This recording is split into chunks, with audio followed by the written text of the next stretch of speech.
بسم اللہ الرحمن الرحیم۔ شروع اللہ کے نام سے جو بڑا مہربان نہایت رحم کرنے والا ہے۔ اللہ تعالیٰ آپ کے جسموں اور آپ کی صورتوں کو نہیں دیکھتا، وہ تو آپ کے دلوں کی طرف دیکھتا ہے۔ علم اپنے رب کو سمجھنے کا نام ہے، باقی سب تو رزق کمانے کا فن ہے۔ یہ جو تمہارا نفس ہے، اگر تم اس کو خیر میں مصروف نہیں کر لیتے تو یہ تمہیں شر میں مصروف کر لے گا۔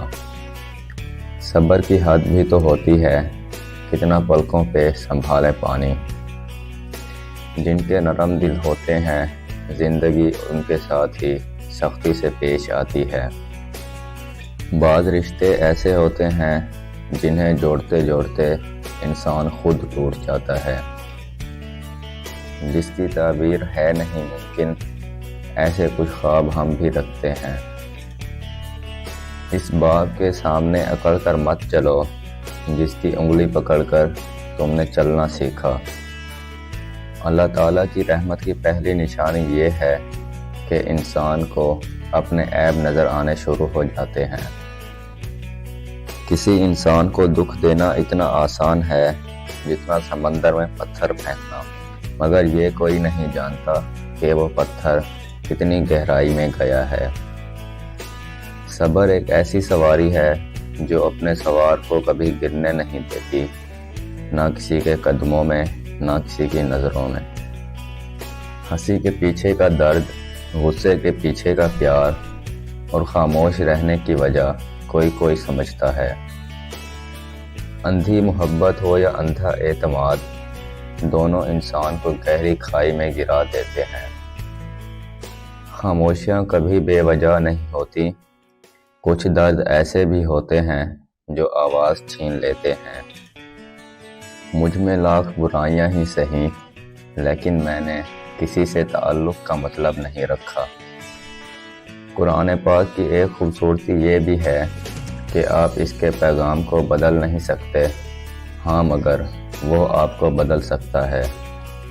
جس کے ہاتھ میں قرآن ہو، زبان پر اللہ کا کلام ہو، نہ وہ دل بے سکون ہو سکتا ہے، نہ وہ خالی ہاتھ رہ سکتا ہے۔ اچھا ساتھی وہ ہے جسے دیکھنا تمہیں خدا کی یاد میں مصروف کر دے، جس کی گفتگو سے تمہارے علم میں اضافہ ہو اور جس کا عمل آخرت کی یاد دلائے۔ کل کی فکر مت کرو، جس رب نے آج تک سنبھال لیا ہے وہ آگے بھی سنبھال لے گا۔ کسی کا دل دکھانے کے بعد بہتر ہوگا آپ بھی اپنی باری کا انتظار کریں۔ چلو بکھرنے دیتے ہیں زندگی کو، سنبھالنے کی بھی ایک حد ہوتی ہے۔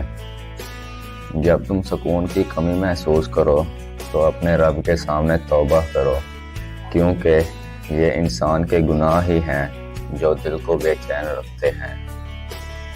لوگ جتنا بھی دل دکھائیں، یہ یاد رکھیں جب اللہ کے بندے ہمیں توڑتے ہیں تو ان کا توڑنا ہمیں اللہ سے جوڑ دیتا ہے۔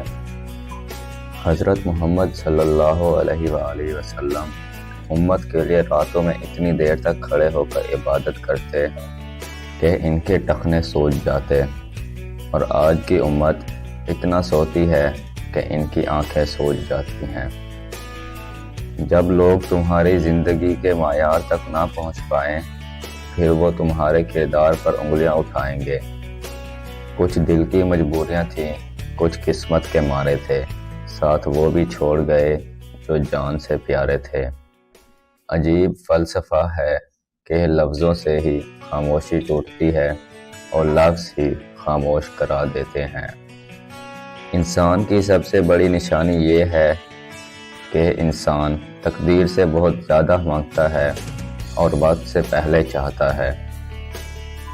اللہ تعالیٰ فرماتا ہے، میرا ہو کر تو دیکھ، ہر کسی کو تیرا نہ بنا دوں تو کہنا۔ اللہ کے ساتھ کیے گئے کسی معاملے میں خسارہ نہیں، پھر وہ صدقہ ہو یا خیرات ہو یا تجارت ہو یا محبت، راز و نیاز ہو یا دعا۔ لیکن انسان کو یہ بات جلدی کہاں سمجھ آتی ہے۔ جس نے سکھ میں شکر ادا کیا اس نے دکھ میں رب کو بہت قریب پایا۔ انسان مایوس اور پریشان اس وقت ہوتا ہے جب اپنے رب کو راضی کرنے کی بجائے لوگوں کو راضی کرنے میں لگ جائے۔ مایوسیاں محسوس ہونے لگیں تو مہربانیاں گننا شروع کر دیں۔ اللہ کی محبت کی مٹھاس محسوس ہونے لگے گی اور دل سکون سے لبریز ہو جائے گا۔ اتنے خشک نہ بنو کہ توڑ دیے جاؤ اور اتنے نرم نہ بنو کہ نچوڑ دیے جاؤ۔ کوئی تم سے بھلائی کی امید رکھے تو اسے مایوس مت کرو، کیونکہ لوگوں کی ضروریات کا تم سے وابستہ ہونا تم پر اللہ کی عنایت ہے۔ اللہ تعالیٰ آپ کے جسموں اور آپ کی صورتوں کو نہیں دیکھتا، وہ تو آپ کے دلوں کی طرف دیکھتا ہے۔ جو رات کے بعد صبح دیتا ہے، جو گرمی کے بعد ٹھنڈک دیتا ہے، بے شک وہی خدا پریشانی کے بعد خوشیاں بھی دیتا ہے۔ عجیب ہے یہ دنیا، جھوٹ سے نہیں سچ بولنے سے رشتہ ٹوٹ جاتا ہے۔